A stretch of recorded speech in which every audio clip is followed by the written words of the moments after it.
I'm Blake Lehman. I'm 17 years old. I was sentenced to 55 years for murder. My name's Ireland McKeegan. I'm 16 years old and I got sentenced for 10 years for robbery. I'm Marquise Lee. I'm 18 years old, and I got 15 years for aggravated battery.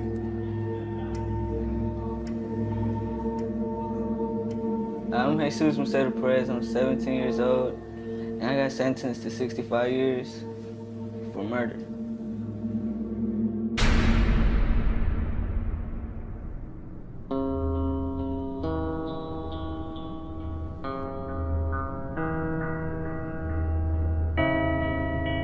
This is Wabash Valley Correctional Facility in the American state of Indiana.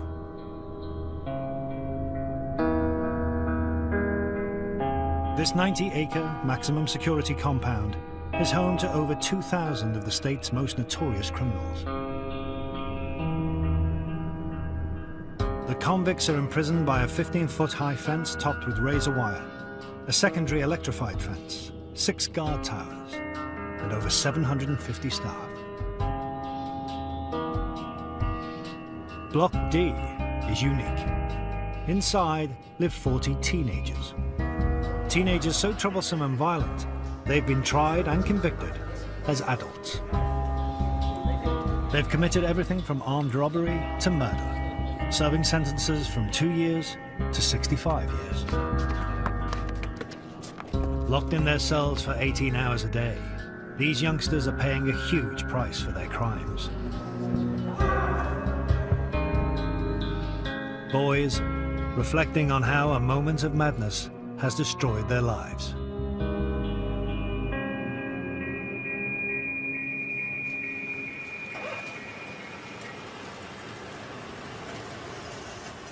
9 a.m. 2 new teenage inmates arrive. Children are tried as adults when they've repeatedly reoffended in the youth system, or their crime is considered so horrific that an adult maximum security prison is deemed the only answer.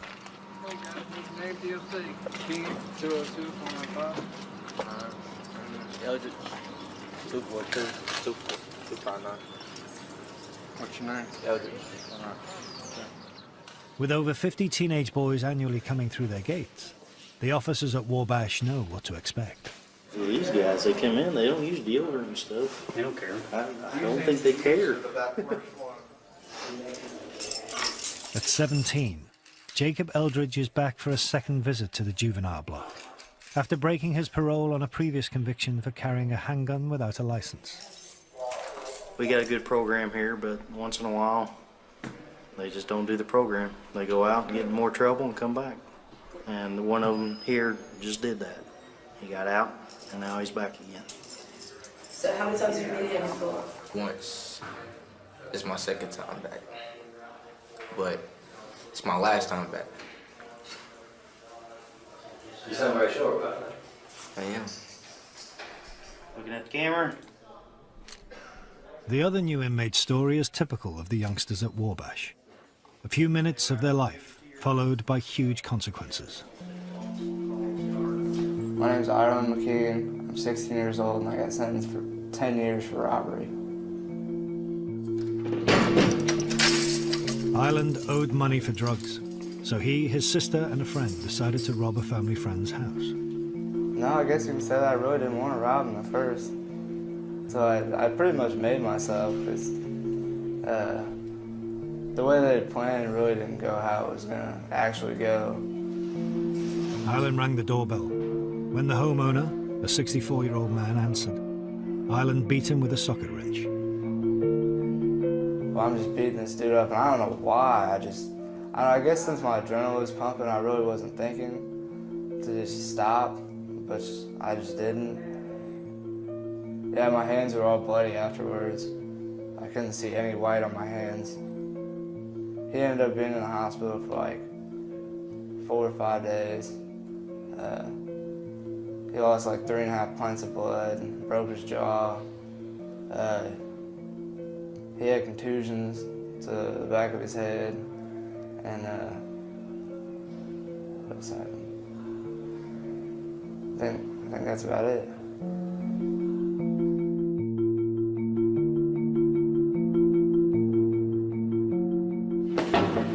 Enjoy your stay. With all their possessions, it's the walk to their new home, the juvenile facility in Block D.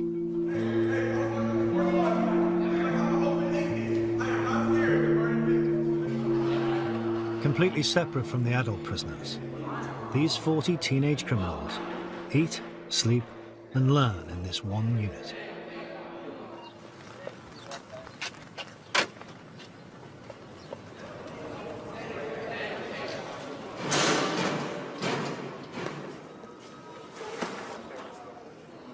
New guests, new guests.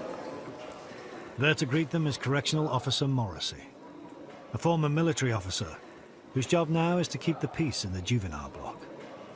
A new inmate will come in, we'll place him in the cell, we'll make sure he has all his hygiene, all his necessities, and he's ready to roll. The teachers will interview him, the casework manager, counselors will interview him, medical will interview him, and then he'll be on his own. This sucks. With 18 years' experience, Officer Morrissey has seen what it's like for new inmates. It's scary, especially if they've never experienced this type of environment. They run the gamut between fitting right into isolating themselves in their cell. We have to treat each individual as an individual. Some are very aggressive and the unit will respond the same way. Some of them are very passive. It just depends on the personalities that come in.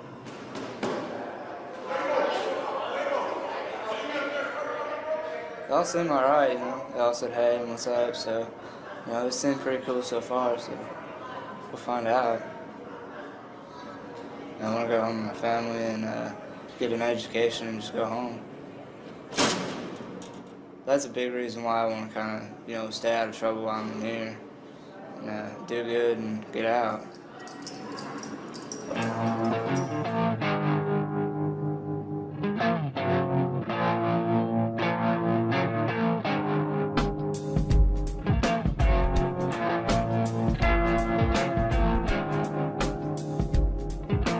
Prison officers aren't the only staff to work in the unit. New inmates Jacob and Island have an induction from the casework manager, Alita Burnett. Okay, on this first one, as we're going through this, I want you to check off when I tell you to check off what we cover on that.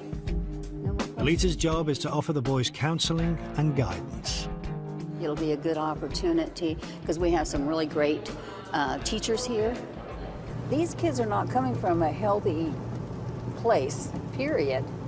So they may feel like the whole system, the whole world has given up on them long before they even got there. And that wouldn't surprise me, you know. I mean, what I like to say is our children aren't throwaways, you know. We need to get them back out and be healthy. They're just not healthy. This is all the rules and regulations. I really want you guys to read through these because ignorance of these rules and regulations is no excuse for conduct, just like ignorance of the law is no excuse. I try to be firm, fair, and consistent with all of the kids, and a lot of them, they don't like to displease me and, you know, that type of thing, but I don't know if I want to be called the mama. That's a lot of babies to have to take care of in there.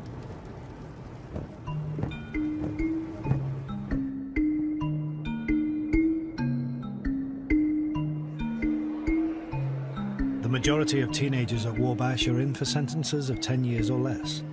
However, being tried as adults means that those who have committed horrific crimes will spend much of their life in prison. I'm Jesus Macedo Perez. I'm 17 years old, and I got sentenced to 65 years for murder. Jesus has been involved in gangs from a young age. I've been jumped, I've been hit with bats, I got stabbed in my leg, I've been shot at. Like, ain't nothing new to me. Like, I see this every day. Like, feel me? I live this life. You feel me? Feel me? It ain't nothing. So I never got shot though, surprisingly. One June evening, Out driving with friends in his hometown of Elkhart, he spotted a rival and an argument began. He was throwing gang signs or something, and he started like, I don't know, he said something. I got possessed or something, like something came over me.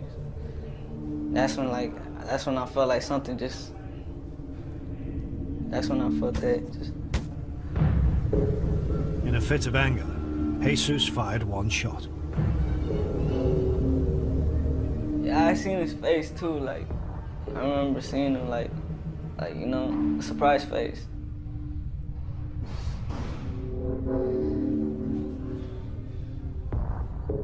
"16-year-old Braxton Barhams was dead.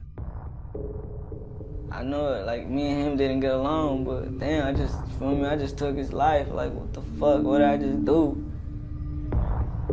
Jesus is now spending 65 years at Wabash, reflecting on that one moment.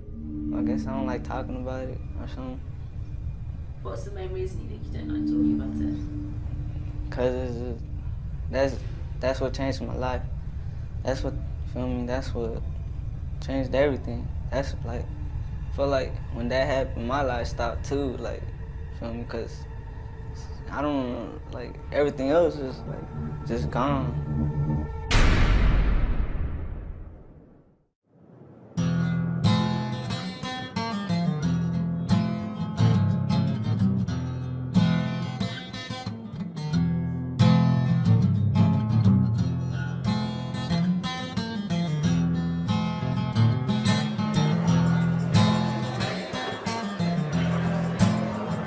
Teenagers at Wabash get 1 hour of recreation in the morning and 1 hour in the evening.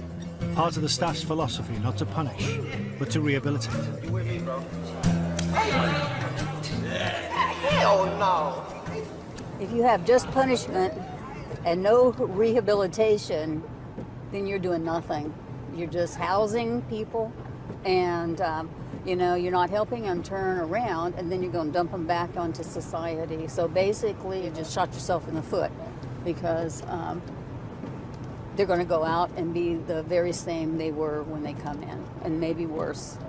I'm tired of being locked up. I'm in the penitentiary. Ain't got no money on my books, and I'm so hungry. Man, I'm locked up. I'm Marquise Lee. I'm 18 years old, and I got 15 years for aggravated battery. For the better, cause I'm tired of talking to my people through these letters. Man, I'm locked up. I'm trying to make it in the industry. I'm trying to get big. You feel me? I'm always gonna, you feel me, remember where I came from. I ain't gonna never forget where I came from. You feel me? Where I grew up at, the hood, you feel me? It's positive. I'm trying to make it to the top. Crazy, I ain't even. Marquise was 16 and on probation for theft when he committed his crime, for which he was tried as an adult. Some people say it ain't fair because we underage. But then again, I'll be like, you feel me, we did you ever heard of the saying, you feel me, you do the crime, do the time, you feel me? So that's why I'm like, you feel me, I did it, so, I mean, I'm owning up to what you feel me? They charged me like I was a man, I'm gonna step up like a man and do my time. The victim had assaulted Marquise's mother, so he decided to get revenge with his accomplices, his uncle and mother. Excited. I was just trying to get to him. I was ready to get to him more than what I already did. I just wanted him. I wanted him to know, like, he had the right one this time. Like he messed up. I wanted him to know that, like, yeah, you're not finna get away with this. So I'm finna get you. I ran up on him and we just got the fist fight. We got to fighting, and he fell. I dropped him. He fell and he crawled to the door. That's when I seen him chance. So you feel me? I took out the gun. I shot him. Wow. When I shot him, he dropped. The first shot, when I learned in court, first shot hit him in the back, and the spinal cord, and it paralyzed him. His uncle then also fired. The victim died at the scene. He got what he deserved. That's how I was feeling. Like, you feel me? If he dead, he dead. If he just got shot, you feel me? He deserved what I gave him. You feel me? He shouldn't have hit my mama.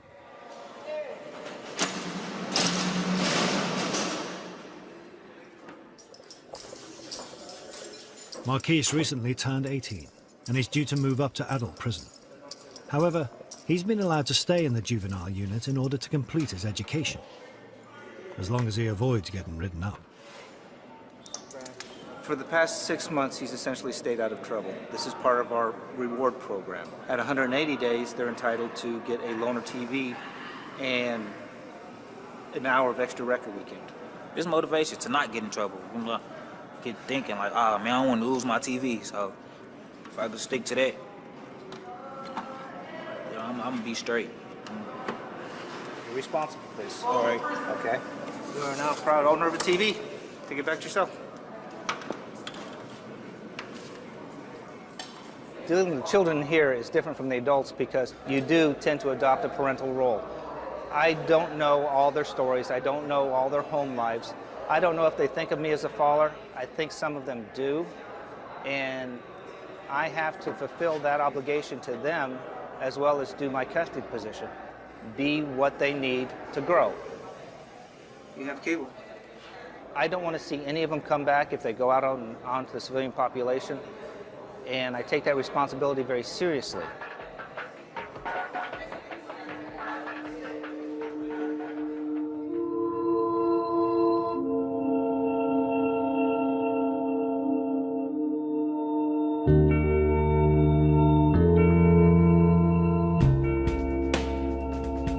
From reward programs through to mandatory schooling, the staff inside the juvenile unit of Wabash attempt to provide as stable a life as possible for the boys in their care. 4 multiplied by a number plus 6 equals 46. But some of these are teenagers trying to cope emotionally with long sentences. Indiana law states that with good behavior, an inmate has to serve a minimum of half their sentence, leaving Jesus Macedo Perez still facing being in prison until he's at least 49 years old. Nah, I'm not calm about it, but I'm as calm as it'll get. People just try to kill themselves or go crazy like that, you feel me? Like, you know what I'm saying? Like, motherfuckers ain't the same. I ain't the same no more. But I'm not trying to deal with it like that. I'm not trying to go nuts. I'm not trying to kill myself. I still got, even though I'm here, I still got something to live for. Jesus is looking for any way to shorten his sentence. Hey, how you doing? For advice, he's come to casework manager Alita Burnett. Everything goes into play, as I told you from the very beginning. Conduct. So you keep your conduct, you keep going to school, get everything you can so they see you're trying to improve your life. Then you can try to get some of these things. It's tough, I know. I can see it in your eyes that you're upset. Whatever I can do, if it's just like one thing I can do, I'm gonna try to do that one thing. But don't get all down in the dumps yet. You're gonna make the best you can of everything, you know? Yeah. So, you know, just because I can't run out here and save you for this, that doesn't mean that I'm not interested in which way you're going. Okay? That'll work? Yeah. Okay. All right, We're thank good. you. All right. I just can't even imagine being that young and being in that situation. It just doesn't even compute with my mind. I just see it, but it still doesn't compute. I think he'll be okay, but I mean, I would be devastated. But of course, I've never put myself in that position.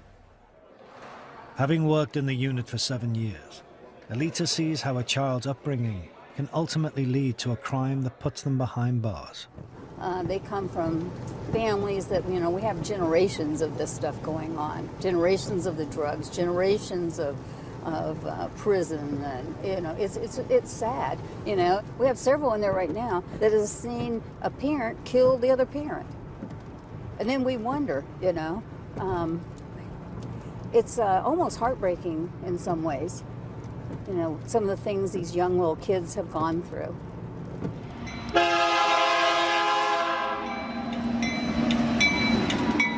Jesus is from Elkhart in northern Indiana.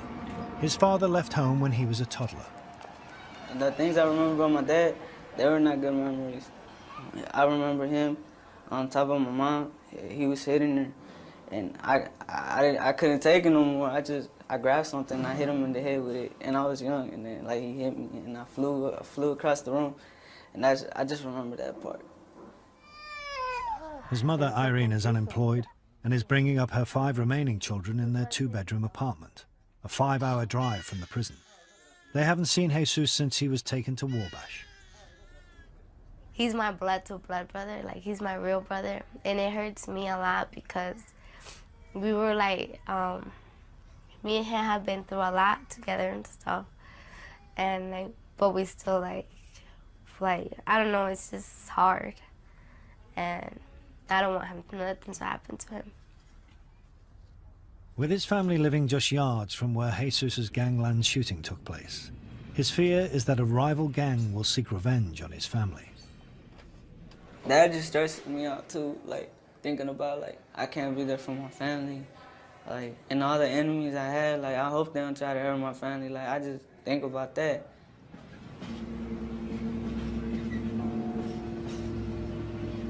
But it's not just on the outside where his gang life can catch up with him. Officers have caught Jesus carrying a letter containing gang-related material.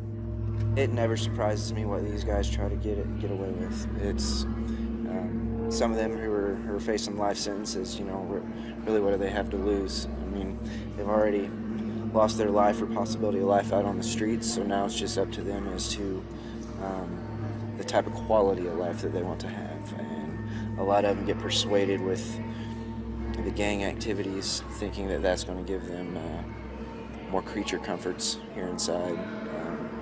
But eventually it catches up to them. Do you want me to read all this to you?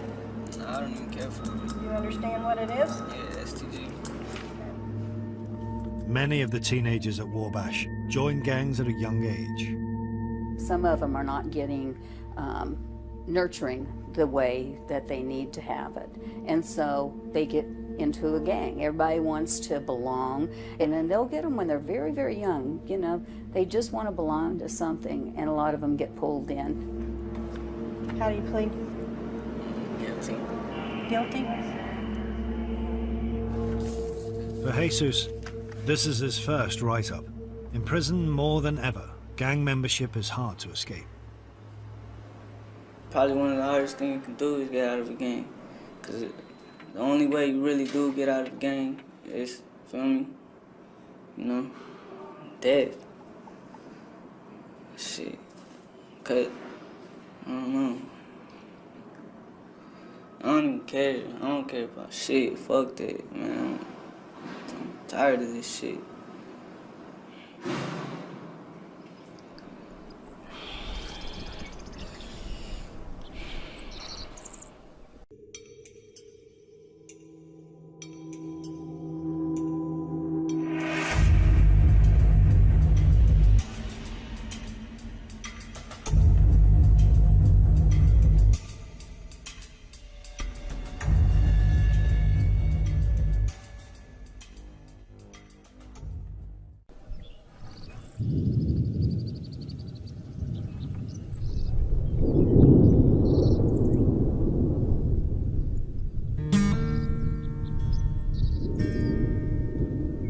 While many of the teenagers at Wabash have absent fathers, many of them are fathers themselves. Today is visiting day, and it's particularly special for one prisoner. My name is Anthony Sanders. I'm 17. I was sentenced to 8 years for 2 counts of robbery. Anthony has a son, and today will be the first time he's seen him since he arrived at Wabash over a year ago. Yeah, I'm looking forward to it because I ain't seen my son in a long time, and I just wanted him to feel my presence, you know, get the feeling of his dad being around again, talk to him. His girlfriend, Nini, and his 2-year-old son, Anthony Jr., have made the 2-hour drive from Indianapolis to visit. It's hard to explain, but we're excited. We ain't seen him in over a year. So yeah, we're happy. I'm gonna tell him I love him, see if he tell me he love me back, stuff like that. That's really it, man.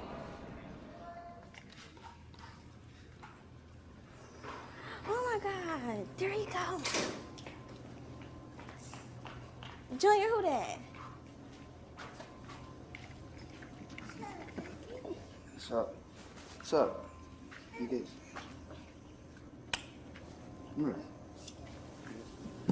It's like you don't even know. What's up? I'm your daddy. Say daddy. You want your mommy?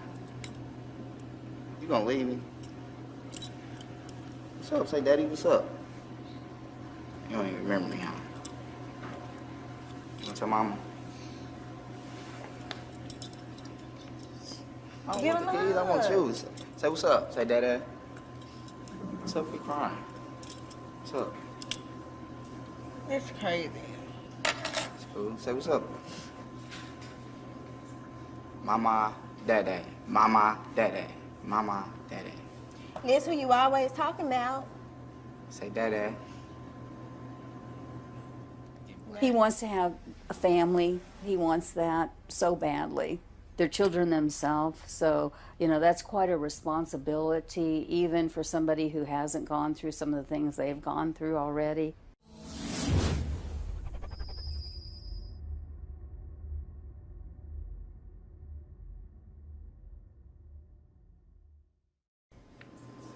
You don't even know who I am, Junior. You made me mad. You look the same.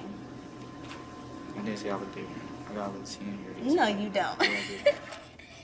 A lot of the kids are in relationships, and of course, you know, they're wanting them to, their girlfriends to marry them and all of this. I mean, it is crushing for them when they move on. And it's crushing for them, especially if they have a child with that person, because that happens quite a bit. I'm not gonna let you go till you say dada. Dada? Dada. Yeah, big boy. Huh? It was wonderful. At first, I was kind of mad. He didn't act like he didn't know who I was. He was a little shy, but I figured it out. But overall, he started calling me daddy. He came through. He made my day. It was fun.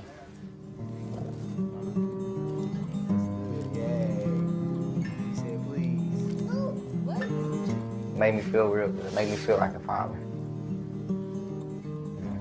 What does that feel like? Make you feel like you're important. You know what I mean? Let me know I really do got some people that love me, because when you ain't got too many people out there at home, you know, when somebody looking up to you, it make you feel important in some type of way. Make me feel good. Man. Bye, Daddy. Say love you. I love you too. Like, if he made my day, I'm ready to go back to my room and just chill. Yeah.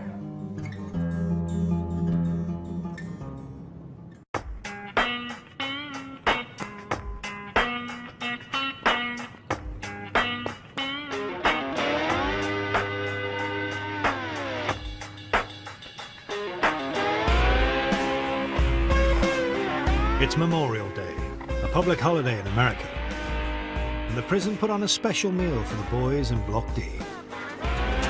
They are getting extra food, extra calories, special treats that they don't normally get throughout the week. What is on the menu today? We've got barbecue chicken, seasoned pork, tossed salad dressing, and fruit dressing. Hey, look, chicken look burnt. Salad always look good. Corn cool. You know what it's supposed to be?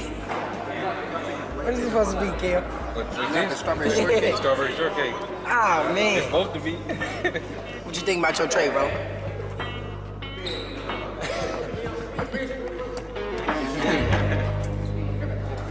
If they don't like the prison food, inmates can also buy treats with their own money. Blake Lehman has been at Wabash for over a year and has saved up for some ingredients to make a cake. The bottom, I got like honey buns, like crushed up to make like a dough. And I put some cookies on top of that, some peanut butter, and then more cookies, and then some honey buns. And then this is some icing that I made, because it's the closest thing to icing you can get. Some chocolate and some peanut butter, a little bit of milk, mixed it up. He's celebrating a big moment in every child's life, his 18th birthday. This is the second birthday I spent in jail, so, you know, it's really just another day. So this is why I made a cake, so I try to make it special.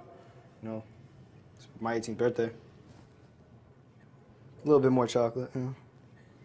Yeah, I think it looks good. That's birthday. You know, the best you can do, really. Don't get no better than that. My name is Blake Lehman. I'm 18 years old. I was sentenced to 55 years for murder.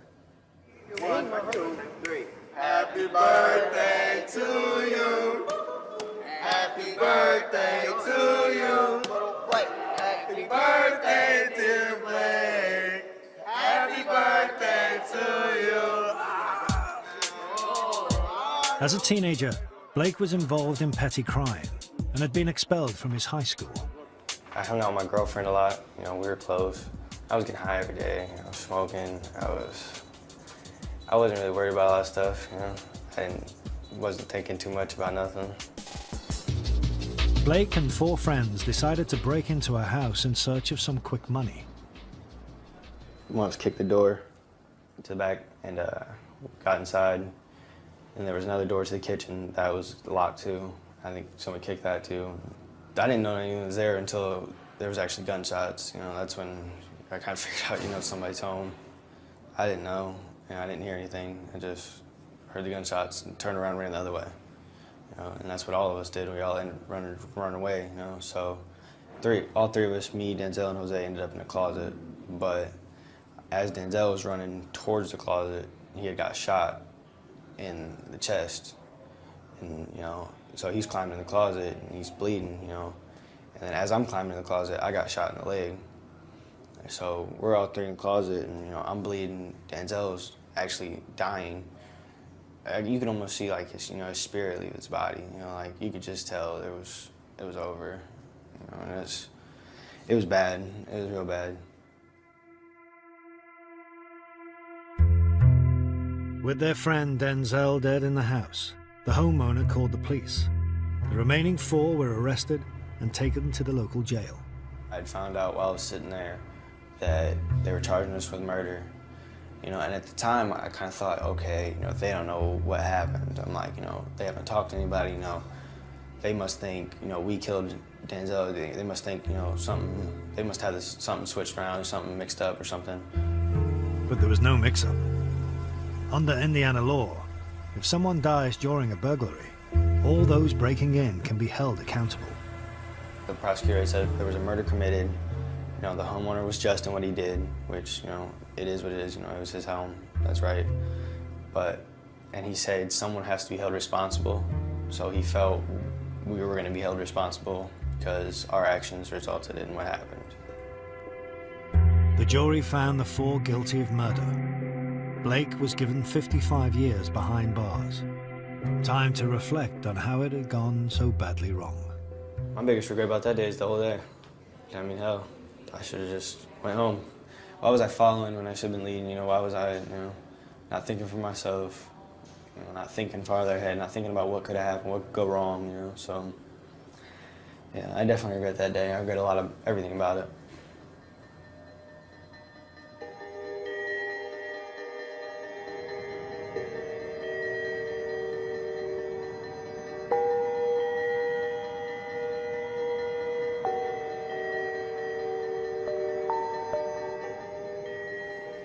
There's been an incident in the youth block. Marquise Lee is charged with assaulting a custody officer and is about to go through the disciplinary process. The previous evening, Lee threw liquid at another offender, which also hit the night shift custody officer. I know it may not sound serious, but it is very serious. If they throw liquid or anything else or any assault to staff, if we would not take that seriously, we would be assaulted all the time. Can you tell me what happened? He told it the best. I mean, you feel me? So you threw it on offender Buchanan and it hit the officer. Yeah. If it's urine and all of this, and you throw it at somebody, it could contain viruses. So it's very serious. Tell me how you're going to plead. I'm going to tell you right now, you're probably not going to stay in here. What? You're 18 years of age, and I can't have you, even whether you meant to do it or you were playing around. I can't have you doing that on a youth unit. You're 18, right? Yeah. So how you going to plead? I don't get how I supposed to plead. Guilty or not Guilty guilty? or not guilty? Oh, yeah, I plead guilty. I did it. Okay.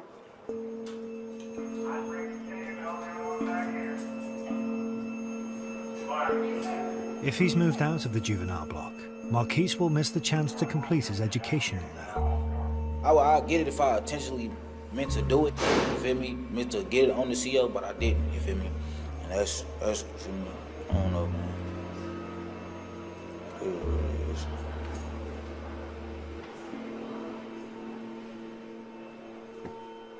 Hearing officer Sarah Chapman is responsible for deciding the sentence. Okay, Mr. Lee, I found you guilty. Don't throw a liquid substance on staff or offenders. 1 month phone, 3 months seg, 45 good days. I don't play when it comes to throwing stuff. You're gonna have to go sit and seg and think about what you did. The SEG, or Segregation Unit, is the solitary confinement wing for adult prisoners. How many days in seg? 90 days. 90. 3 months. It's a sad day, but if anybody's heard me talk in orientation or talk to them, I tell them how important those conducts are. And, you know, if you want to take a risk, then, you know, that's on you.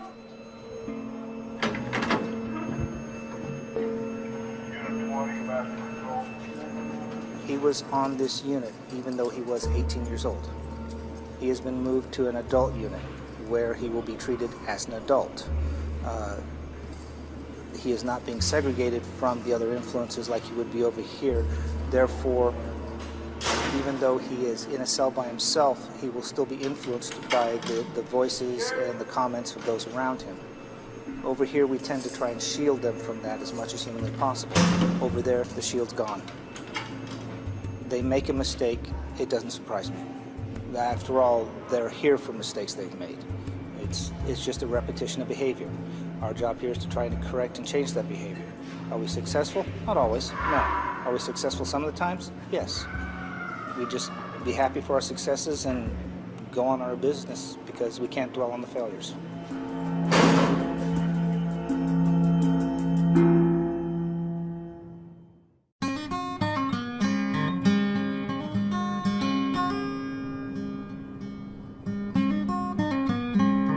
One of the goals for the boys at Wabash Valley Prison is to complete their high school education. 18-year-old Blake Lehman recently took his final exams. I have some good news for you. Yes, you passed your high school equivalency. Congratulations. Thanks, man. Yeah, no problem. No problem. Good work. All right? Thanks, man. So, maybe you can move forward from here, right? Yep. That's fine. Okay. Good work. Appreciate it. Yeah, thanks for coming down. Thanks. What does that make you like? I don't know. It means I got an education now. I don't know. I'm happy though.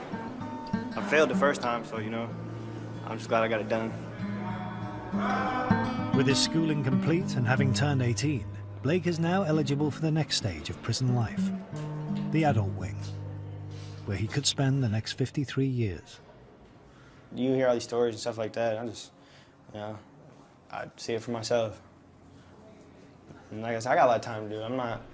I could sit over here till I'm like 21 or something like that. I don't want to do that. You know, I'm gonna have to go to the general population eventually. I'm gonna have to go to the adult block eventually. So, you know, get it out the way. Let's go. Blake's mother, Angie, visits every 2 weeks.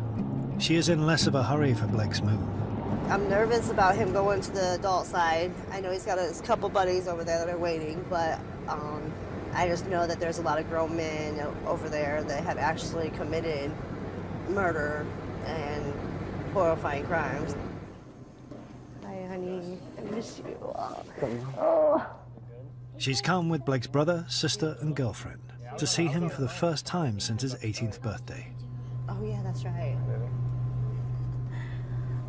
As well as bringing up her other 2 children and holding down a job working with people with disabilities, Angie's had to deal with the stigma attached to being the mother of a convicted murderer.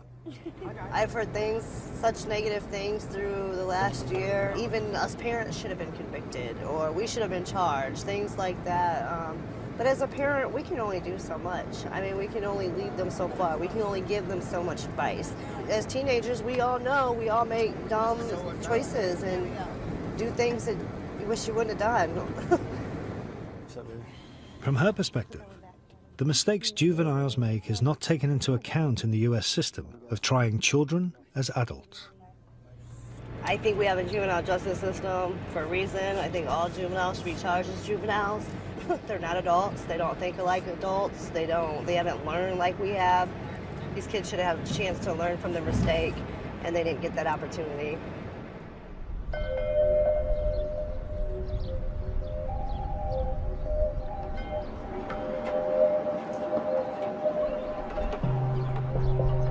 For Blake and other teenagers at Wabash, such as Jesus, at the beginning of sentences longer than their life so far, hope of release is something to cling on to. Being locked up for this much time, I want to find out things I can do. I know there's something out there. At least give me some time cuts or something like. The prison library could help Jesus find an answer. Adult prisoners work as clerks to help guide fellow inmates through the complex U.S. legal system. How can I learn about this, like that, and this? His murder charge, combined with his gang activity, meant he was looking at a sentence of 130 years. So he took a guilty plea in court, in return for a reduced sentence of 65 years. So basically, this is your first step trying to do anything about a PCR. You know what a PCR is for, though, right? I know it stands for post-conviction relief. It's to reduce your sentence. So. It can reduce your sentence and get your sentence overturned. It can be anything. Go back and get you retried. You know what I mean? But I took a plea, so it doesn't matter though. Oh, plea? Yeah. Well. I don't hold a lot of hope that he's going to get a shorter sentence out of this. Nobody's going to get him out of here in a year. Nobody's going to get him out of here in 2 unless they overturn his whole case. It's just not going to happen. Every prisoner, whatever age, whatever crime, has to come to terms with the consequences of their actions. I regret everything I did. I regret making money, even though it was good. I regret making money the bad way. I didn't realize it was affecting people. It was affecting people that were addicted to drugs. I don't know, stuff like that. I guess I was too young to realize I'm 17. I was 12, 13, 14, 15.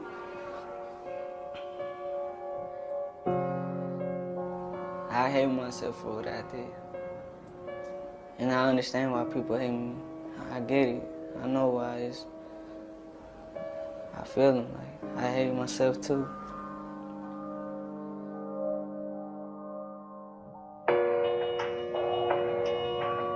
Whatever a child's future holds, it falls to the staff to guide the inmates through their time as best they can. If one of the young men have years and years and years, the only thing I can do is help them endure it, I guess. Giving them hope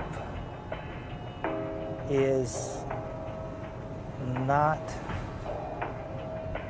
I can't do it. I would like to see them have a better life, and I think that takes a lot out on you when you know you can't really provide that. I'm always trying to bow out of there. It's hard on me, so I'm ready to pass that crown over to somebody else. I'm tired of being locked up. I'm in a penitentiary. Ain't got no money on my books and I'm so hungry. And I'm locked up. Ain't got no money on the phone. My back against the wall and I'm all alone. Man, I'm locked up. See, this right here gon' change me for the better. Cause I'm tired of talking to my people through these letters. Man, I'm locked up. Being locked up in this room driving me crazy. And my brain is getting lazy. Man, I'm locked up. I'm in a penitentiary. Ain't got no money on my books and I'm so hungry. And I'm locked up. See, this right here gon' change me for the better. Cause I'm tired of talking to my people through these letters. Man, I'm locked up. Been locked up in this room driving me crazy. And my brain is getting lazy. Man, I'm locked up.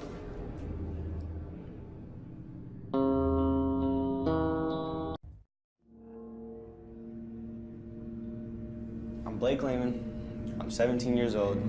I was sentenced to 55 years for murder. My name's Ireland McKeegan. I'm 16 years old and I got sentenced for 10 years for robbery. I'm Marquise Lee. I'm 18 years old, and I got 15 years for aggravated battery.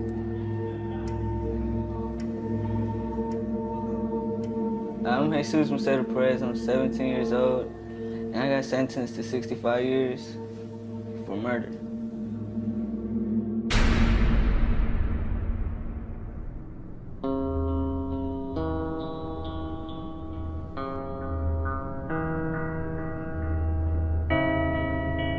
This is Wabash Valley Correctional Facility in the American state of Indiana.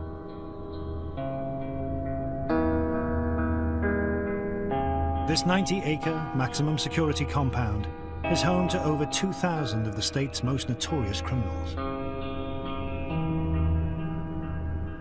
The convicts are imprisoned by a 15-foot high fence topped with razor wire, a secondary electrified fence, 6 guard towers, and over 750 staff.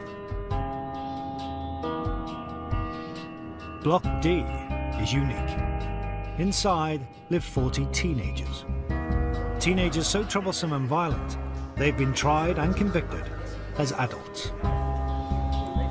They've committed everything from armed robbery to murder, serving sentences from 2 years to 65 years. Locked in their cells for 18 hours a day, these youngsters are paying a huge price for their crimes. Boys reflecting on how a moment of madness has destroyed their lives. –